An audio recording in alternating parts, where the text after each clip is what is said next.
Hello and welcome to the Unnamed Automotive Podcast. My name is Sami Haj Assad, and with me, as always, is my good friend and fellow automotive journalist, Benjamin Hunting. Say hi to the people, Ben. Greetings, fellow low-energy humans. Greetings to everyone, Ben. Not just low, but also high. High energy.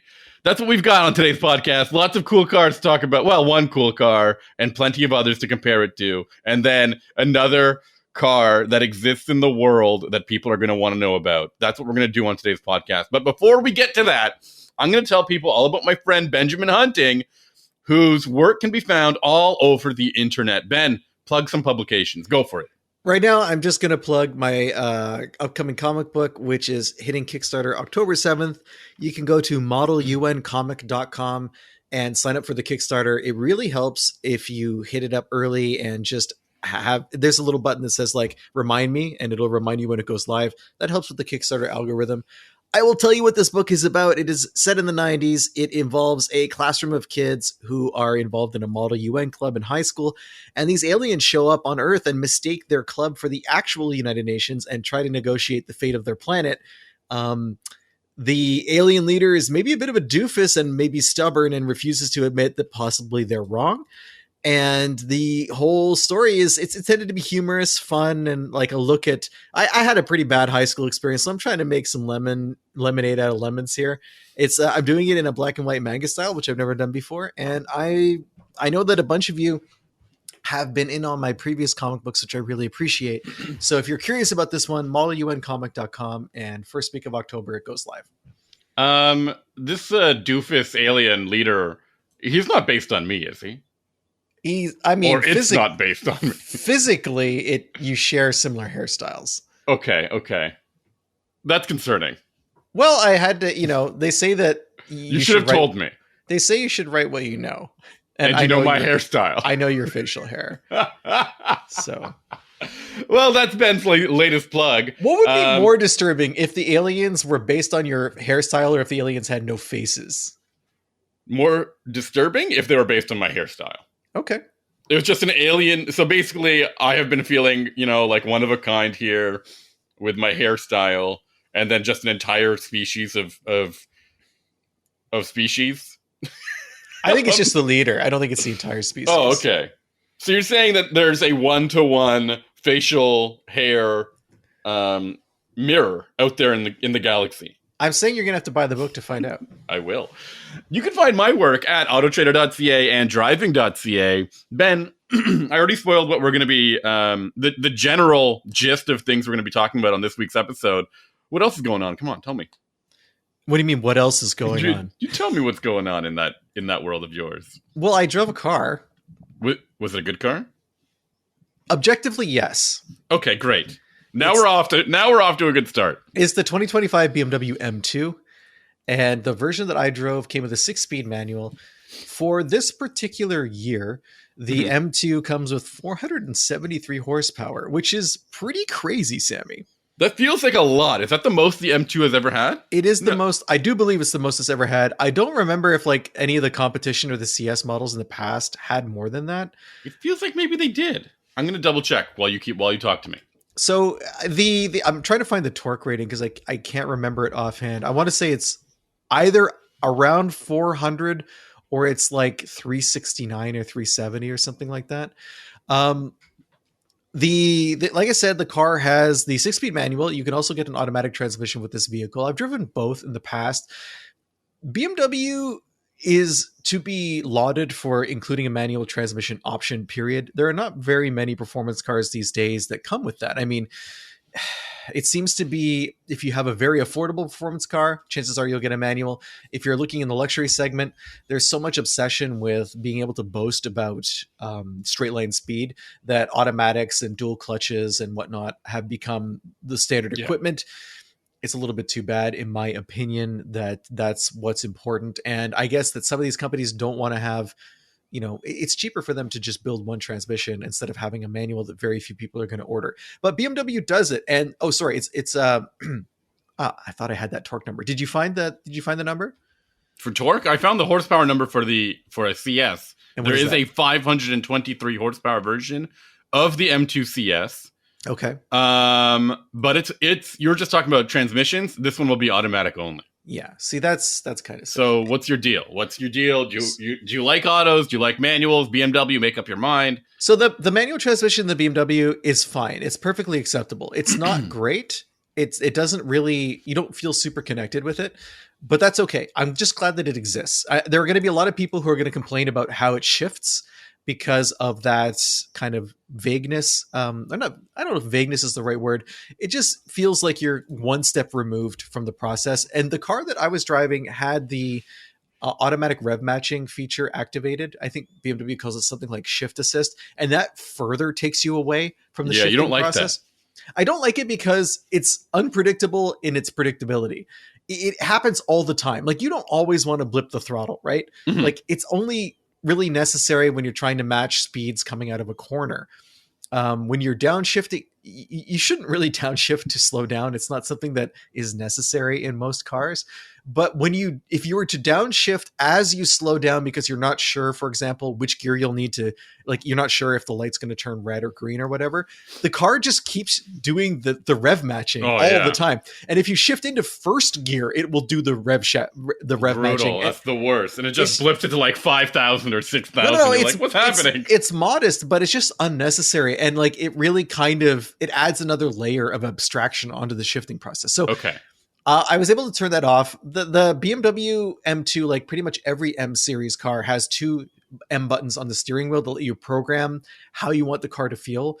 There's not quite as many options in the M2 as there are in the M5 that we talked about earlier in this year, which was absolutely baffling in terms of how many choices you can make for setting up the chassis and the drivetrain. The most detail you get with the M2 is on traction control.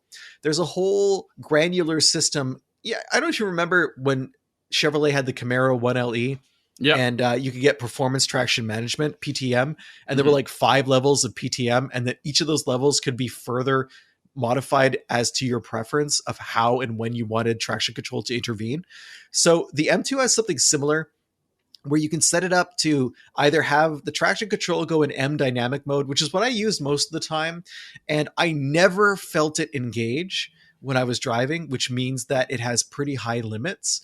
Or you can turn it off, and then once you have it completely off, there's like a further setting that opens up, and there's a slider that will let you determine how much traction assistance you want to have while you're driving. And then you can program that particular setting so that it shows up when you push whatever button. In addition to the M buttons, there's also something that's a bit confusing. You can set up the car for road, sport, or track in the drive mode selection. But hold on, isn't a track on the road? I'm sorry? Isn't track also road? No, it's their version of touring, basically. I'm just kidding. Yes. So there's essentially 5 different drive modes you can have. When you click road and track and sport and whatnot, it doesn't necessarily change the predetermined settings either that you're being displayed. It's a bit confusing. My complaint about how configurable BMW M cars have been in recent years is the fact that it's not easy to understand what you're doing and the effects of what you're doing. Right. So I would much rather have like 3 defined drive modes that make very easy to determine changes, plus a custom mode, or in BMW's case, these 2 custom modes on the steering wheel, versus the kind of vague situation that exists in the M2. The M2 also has an active exhaust system in the sense that you can choose to have like a louder sound, I guess, or a quieter sound. It's not clear which drive modes activate this automatically. And when I would push the button, it doesn't always get louder. Like in some circumstances, it seems pretty quiet, and then suddenly it gets loud. It's not necessarily consistent. Interesting. All of this to say, this is a lot of stuff that kind of gets between you and driving the car. Yeah. I mean, even with a manual transmission, you want like a performance car to be engaging. That means you want to get in and drive the car and enjoy yourself driving the car. You want to feel like you're driving the car.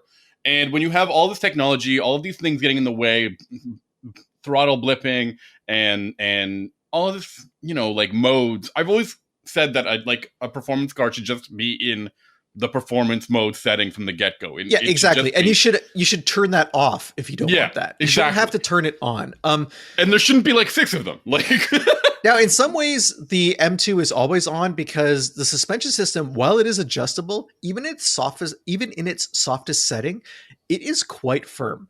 To the point where on bumpy roads, it will move you around a little bit, like not in an uncomfortable way. And one more time, say that again. It'll what? It'll move you around a little bit. Like the car will bounce. It doesn't bounce at high speeds. You're going to need to rely on those bolsters a bit. Not so much. It's just a little bit unsettling. Like, I'm using the wrong words here. I'm really not at my best today. I'm sorry. I want to apologize to listeners. It's been a rough week. Compared to some other performance cars, the suspension is not as forgiving. And that means that even when it's set to full soft, you're going to know that you're in a performance car. Now, I was just complaining about the fact that a performance car should always be a performance car. So I'm not going to complain about this, but I am going to bring it up because people should know that this is not a car that is really a grand touring car in terms of its character. It is intended to be a focused performance machine. And in fact, I think that you're going to get the most out of an M2 compared to some other cars at its price point in a track environment where maybe you're on smoother pavement for the most part, and you don't have to worry about frost heaves and that kind of stuff. But in a road setting, you'll pay for that a little bit. You'll have to deal with some bumpiness that you wouldn't notice in other cars. And the other thing that is surprising about that is this is a very heavy vehicle. It's 3,800 pounds. That's the same weight as my Cadillac, which is a 4-door sedan with a 5.7 liter V8. So, yeah, but I mean, the size of these cars, like, I mean, it's so ridiculous now that like a performance coupe is now on the same size, weight, and I think almost even like dimensionally closer to a sports sedan from 20 years, 15, 20 years ago. Well, it's wild, right? It's not quite the size of my Cadillac, but it is the same weight. And that's because for this generation of M2, it's an M3, M4 front subframe and rear subframe on the same platform that's been shortened wheelbase-wise. That shortened wheelbase is also... Talk about modularity, holy... Well, that shortened wheelbase is also why you notice more of the bumps, because it's not necessarily as directionally stable, which is a bonus when you're trying to change direction quickly on a racetrack, but it's something that you'll pay for in everyday driving. It's extremely fast, like all the time. No matter what gear you're in, there's maybe a tiny bit of a pause while you wait for the turbo action to happen, and then it is on you with a vengeance. I had a situation where I was playing around with a Lotus Elise that had appeared on a favorite back road of mine, and I got to like the top of 4th gear very quickly, and I didn't realize it while I was up beside this car in a passing zone, and I had to shift into 5th gear to get by them, and that's how quick we were going. And I was amazed by just how effortless the acceleration was in the M2. And I think that that's really become the party trick for a lot of M cars. Just incredible power that's accessible at really any speed. It's something that for a heavier car, it's a great calling card. You're still looking at a 0 to 60 time of like 4.1 seconds or something like that, which is totally absurd. Pretty good for a manual. Yeah, well, I think the manual is somewhat slower, but that's if you were to get the automatic, I believe that's right around where it is. But I'm giving you all these details because the fact of the M2 is that it's always been kind of a parts bin car in the sense that the M3... Well, even the predecessor to the M2, which was the 1M Coupe, was totally like the ultimate parts bin car, right? Like... It's not a bespoke motor. It's not a bespoke platform. It's a car that's been assembled from other M components. And I'm not saying that is something that makes it lesser than, but it does mean that it's hard to understand the customer for the M2 these days. Yeah. If you're going to go to the track, you would want something that's smaller, but you would assume that that's something that's smaller is lighter, right? It's not all that light. So what you sacrifice in the M2 versus say the M4 is interior room and comfort for longer trips. I don't know how much of a benefit you get from going to the M2 versus sticking with the M4 and having maybe a couple of extra pounds to deal with. It's an odd value proposition. If you were to go back to that original 1M and maybe the first generation M2, which was about 400 pounds lighter. Yeah. And I think it's worth mentioning these two cars, actually. We really should talk about these two cars because I think 1M Coupe was a stroke of genius. It was a very good car, very clever car, extremely focused car. One of those vehicles that retained, if I remember correctly, retained their resale value for a really long time because there were very few of them. There's very few of them, and they were very good at what they did. The real like M2 that came after that, I'm going to be honest, it's one of my favorite cars I've ever driven. It was fun to drive. It was really engaging. It was really compact. I remember, I can't remember if it was the competition or if it was a standard one, but they could also have these really like exaggerated fenders, and it looked and felt like a teeny little race car for the road. And to this generation one feels so much less than the kind of like unhinged versions that came before it. It feels less special. It feels like a very good car, but it doesn't feel like a special car. And that's a weird thing to say. And I think that part of that is the dimensional increase. The look of the car is now, it's controversial. Not everyone likes the combination of like blocky box flares and a blocky bumper and that kind of thing, compared to the sleeker look that it had before. And the weight is obviously an issue for some people, for people who want to take it to a racetrack. Yeah. So it's like, again, the difference between an M2 and an M4 is maybe paper thin now. And the benefits of an M4 are much more clear. And that makes it hard to, I'm not saying I wouldn't recommend this car because I do think it's cool. Mine had an amazing bright green paint job, and it's extremely quick to drive. And, you know, I'm happy that BMW makes it. And I'm never going to say, from that perspective, I don't have anything negative to say about the car. These are vehicles that I wish we had more of. But I found it hard to make a spiritual or personal connection with the car. It was like I was getting into a very fast vehicle that was extremely competent and well designed and well built and very well tuned to the task at hand.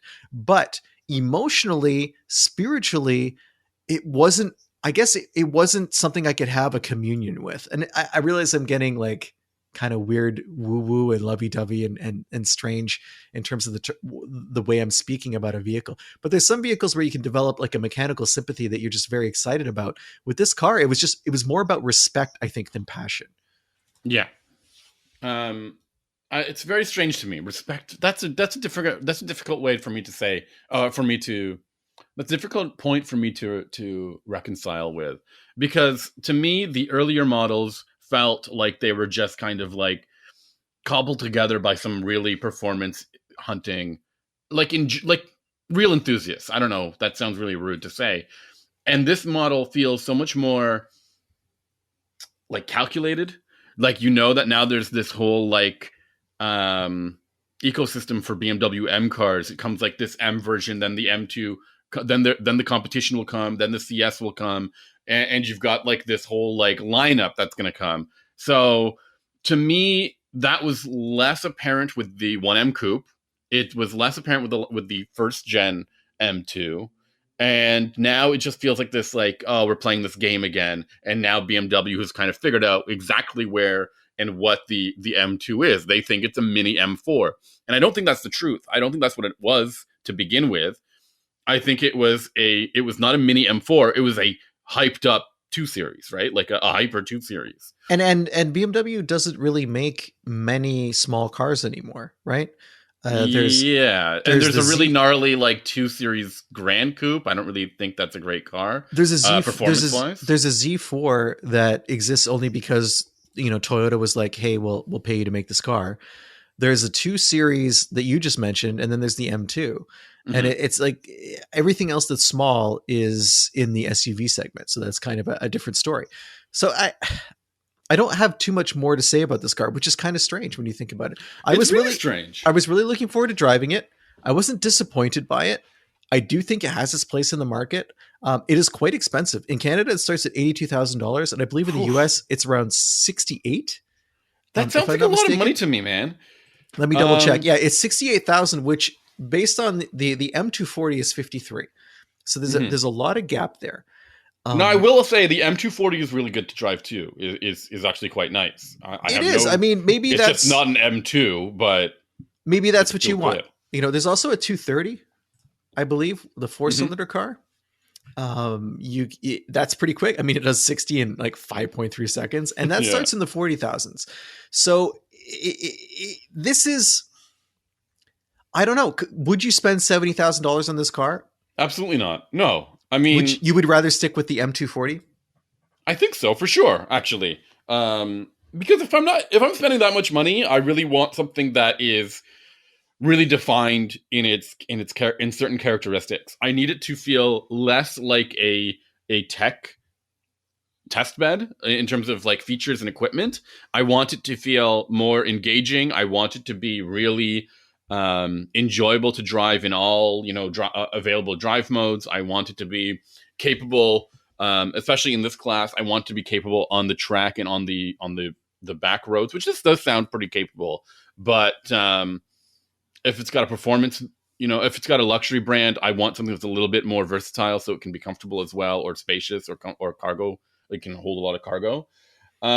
So for me, when you're reaching that $70,000 to $80,000 mark, you're reaching the world of like specialization in certain ways, and it seems like this M2 just does not specialize enough for me to make it really exciting.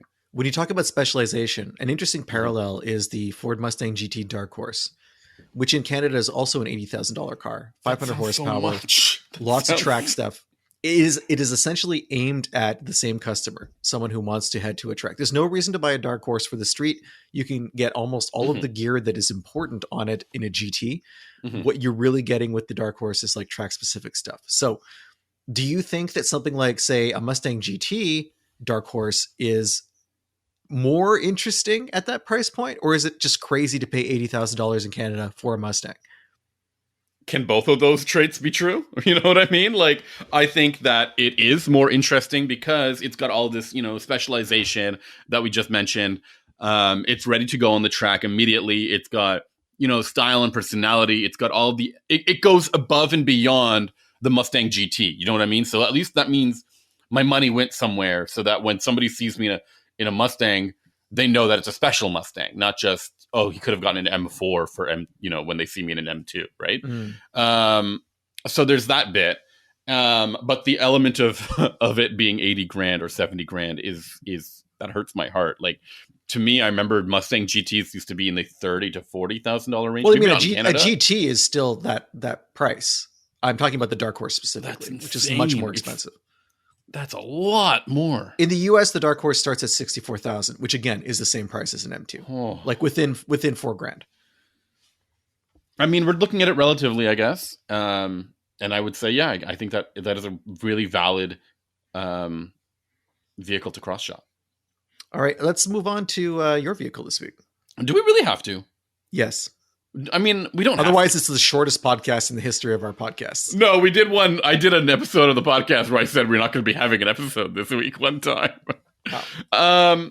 No, this week I've got my hands on a 2026 Honda CR-V, which is a hybrid with the TrailSport trim. So it's known specifically as the TrailSport Hybrid. I did not know there was a TrailSport trim. Can you get the TrailSport on a non-hybrid? No, you cannot. So you can only get a hybrid TrailSport. That is correct. What does it give you? Hilarious. Ben, come on. What does it give me? Tires? It gives me tires. Yes. Okay. It gives me some badges. Okay. Limited slip electrons? Pardon? Limited slip electrons? Kind of. I don't know if this all-wheel drive system is... From what I read, the all-wheel drive system in the 2026 model of the CR-V has been tuned up across the line, not just for the TrailSport model. So as far as I understand, this can now do 50-50 front to rear power delivery. And the brake vectoring is a little bit more... It's a little bit more sharper. I don't know what But that's not for TrailSport, right? That's just across the board. I think those two elements might be specific because it's got a no, actually, as far as I understand, this is not specific to the trail. So you're just getting tires. Yeah, you're getting these Continental Cross Contact ATR tires. Which will impact your hybrid fuel mileage. Yeah. You'll get some TrailSport logos. There's no leather seating. It's this how do you describe it? Like a cloth seating with amber or orange lighting everywhere, and they've kind of got like orange piping in there. They've got lots of just TrailSport badges. That's it. So this is kind of weird because there's a new Passport TrailSport, which was I'm going to be testing that next week. So that was redesigned for this year, and it actually came with a fair amount of off-road gear, from what I understand. Yeah. So it seems like they're just kicking the TrailSport in name only can down the road to the CR-V, which is the next in line price-wise. Is this just like, are they hoping there's a reflected halo image from the Pilot and the Passport TrailSports that's going to make people move to the CR-V?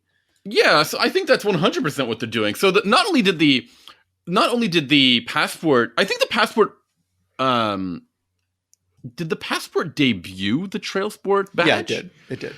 And then the TrailSport badge showed up on the Ridgeline and the. No, sorry, I think that the Pilot debuted the Passport, the TrailSport Pilot badge. Yes, I think you're right. The Pilot, and you got actual stuff with it too. It wasn't just a package. But then when it came to the Passport, at first it was just cosmetic for the most part. Now for this because year, the Passport was relatively, capable at the time. But it was just a smaller Pilot, right? They could have done it right the first time. They chose not to. We got a second or a next generation Passport TrailSport that has like new suspension, skid plates, all sorts of stuff like that.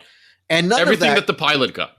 Yeah, and none of that's come to the CR-V. No, not a single thing. Just all-terrain tires. I'm going to add again, not a single thing has come to the TrailSport. It's so strange to me. Did you expect, Ben, a height? Like a ground clearance increase? I expected like at least fake skid plates. Nope. Tell me more about what you expected. I expected an interior that was different. I mean, I'm seeing, like you mentioned, it has orange piping, but that's pretty much it. Yeah, a cloth interior. Wow. A cloth interior for a car that cost $38,000 in the US and $50,000 in Canada. It's all-wheel drive only. Unlike other versions of the hybrid, as far as I understand, this is ineffective as a off-road oriented or adventure oriented version of the CR-V. And I think it's really important to talk about this because we've said this before. All of the automakers are bringing in these off-road cosplaying trims of their to their compact crossover segment, which is not known for being off-road oriented, right? Let's be clear.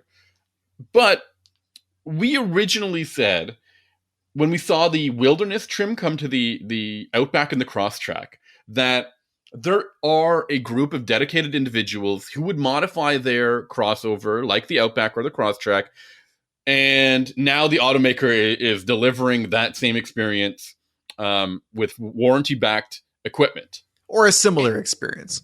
And even those ones came with because of bigger tires, they came with more ground clearance. And different, the thing for Subaru too was the CVTs were different internally, which is something that you're not going to do if you're an individual who's modifying their vehicle. I even think they had cooling too, which helps when you're going off-roading or putting extra stress on these vehicles. They had different ratios too.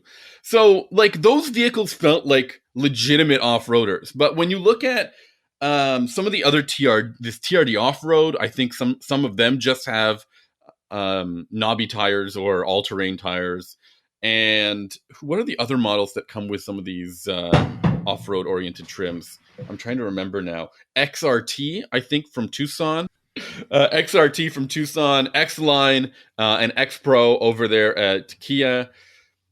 I think maybe Trailhawk, if that's still a thing, over with the Compass. I don't know if there's a Trailhawk Compass. There was never a Trailhawk Compass. I think it was just Cherokee. Are you sure? It was just Cherokee and Grand Cherokee. I think there might have been a Renegade, but again, don't quote me on that. Does the Renegade still exist? There's definitely a Trailhawk version of the Compass. You're sure? I'm looking at it, at least in Canada. All right. Trailhawk and Trailhawk Elite. Oh, wow. Let me double check in the US. And those ones, I mean, I think Jeep takes, off-roading pretty seriously. And if they're going to trail raid a vehicle, they're going to do it. They're going to do it right. So what this leaves me with is all of these other models that just do not have what it takes and are just saying we're comparable to those things. Yeah, there's a Trailhawk in the US as well. Okay. And it's just it's not right. Like it just isn't right. You expect, like you said, you expected ground clearance. You expected maybe a skid plate. You expected, I don't know, let's say like roof rack or like a crossbar for the roof rack. You expected an interior that could be hosed out or something. Well, yeah, I mean, hosed out. I don't know. Something, right? Drive modes. There's none of that in this. And it drives, look, I'm going to be clear, it drives really well for a CR, because it's a CR-V. And the CR-V, especially the hybrid, drives really slick. I mean, I'm getting 6.5 liters per 100 kilometers, which it's almost like a cosplay trim, but it doesn't even go that far because visually it's not all that different from any other CR-V.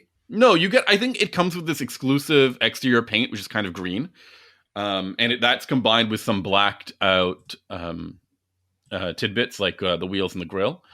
This actually does come. I'm sorry, I should be clear. This comes with a crossbar. I was being really harsh on it. It does come with a crossbar. But that's it. Well, I mean, let me go back. It's hard to get excited about a car that has no features. You know what I mean?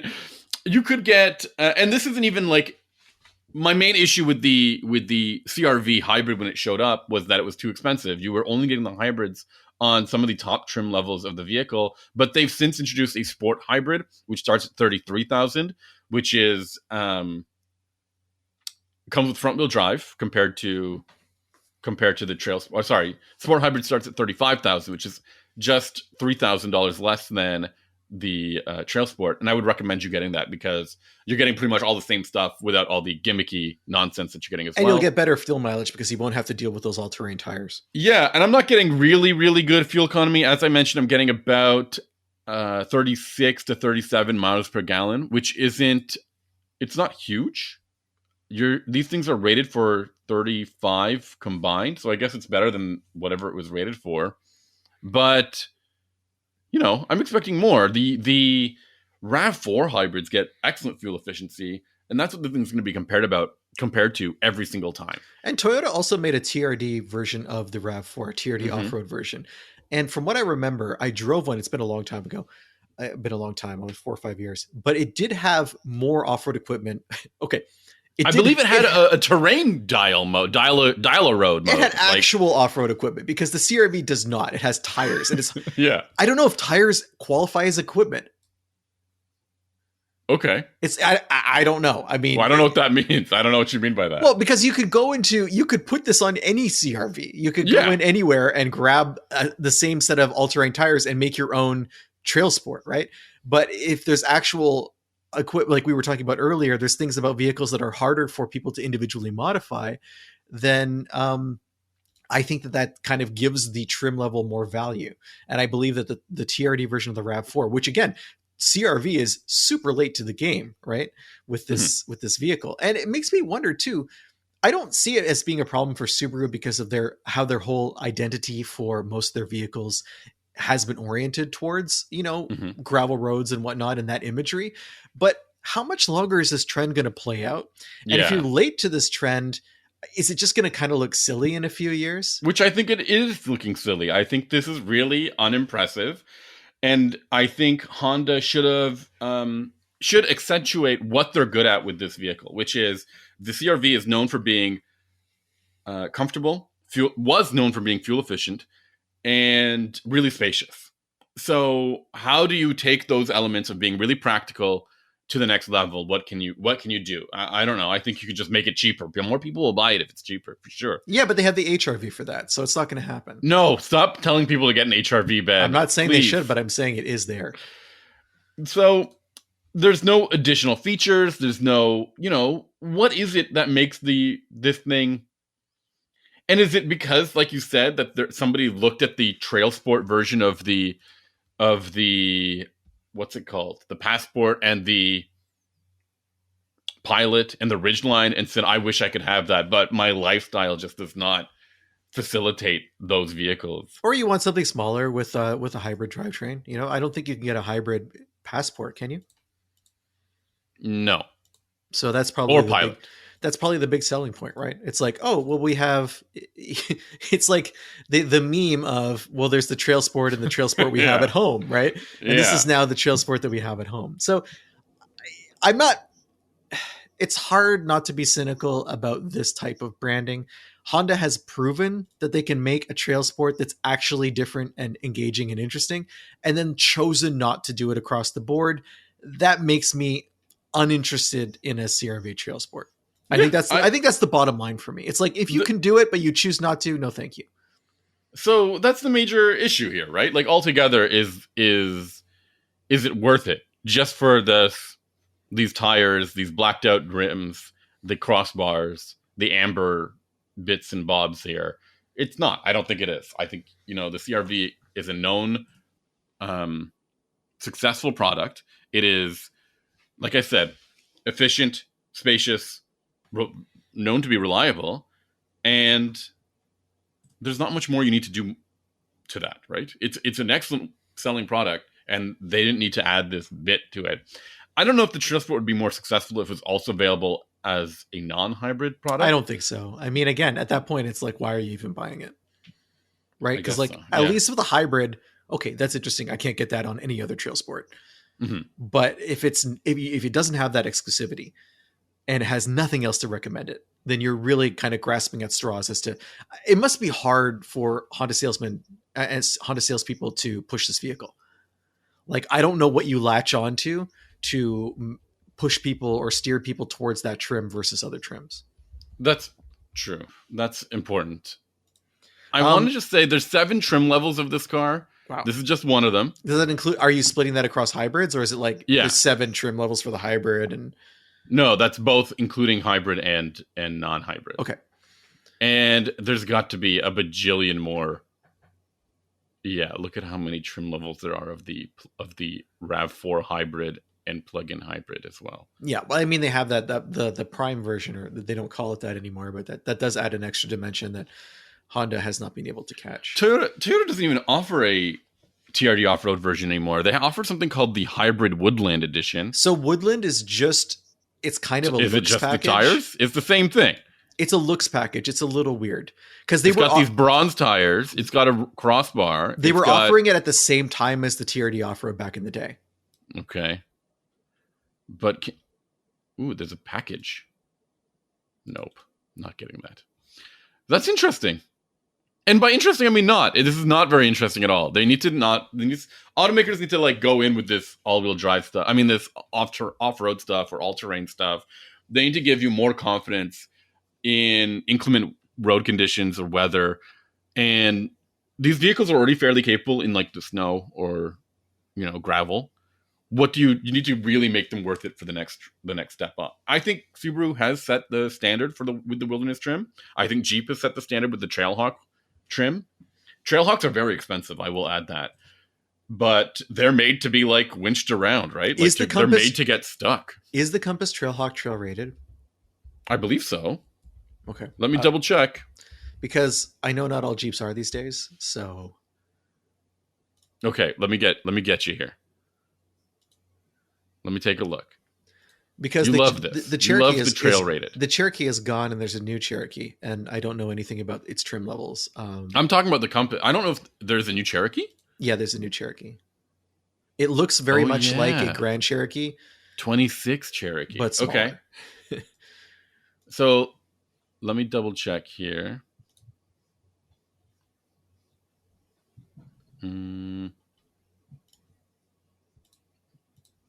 There's 2. There's a Trailhawk and Trailhawk Elite version of the Compass, and I believe it is trail rated. All right, it has the little logo on it. Anything else you want to say about the CR-V before we wrap things up? Pretty good car. It just doesn't feel as special in any way or form. But I know that this class is not known for delivering special feeling products. This car is way too expensive in Canada when fully equipped as this TrailSport hybrid model. It is $50,000, almost $51,000. That's a lot of money. I find that a lot, like too much to spend on a compact crossover. And I think that Honda needs to get sort out its pricing. Do you know what I mean? They've been pushing their pricing way too much, and I don't know why people are accepting of this pricing, and whether or not it's just because they're financing everything and they don't really see the all-in price. It's just over the top. I can't recommend it for that price at all. So, anyways, yeah, that's it. I want to apologize for my seeming lack of focus on the show. I kind of feel like what I feel like I've let people down with I'm just, like I said, it's been a rough week. It's important for me to do these episodes and to get them out there. And I felt weird about the M2, and maybe I wasn't super good at putting that into words. But next week, we're going to be taking a week off because Sammy's going to Scotland, if you can believe that, to drive the Audi Q3, a vehicle I haven't thought about in a long time. I don't see a lot of them out there. There's a new one coming, and he's going to tell us all about that. Next week, obviously not next week, but the week after when he gets back, he's going to tell us about the Q3, and I'm going to talk about another Audi, the SQ6 e-tron. I believe I have that right. Mm-hmm. Which is an EV version of their SUV, kind of in the mid-tier range of performance that I've been driving around. If you want to, send me an email that says, Benjamin, you really need to pick up the slack, you can do so at our website, unnamedautomotivepodcast.com. There's a contact form. You fill it out, hit submit, and ends up in our inbox. You can find us both on Instagram. I'm at Hunting Benjamin. Sammy's at Sammy_ha, like you're laughing. Or you can email us the old-fashioned way, Benjamin@benjaminhunting.com.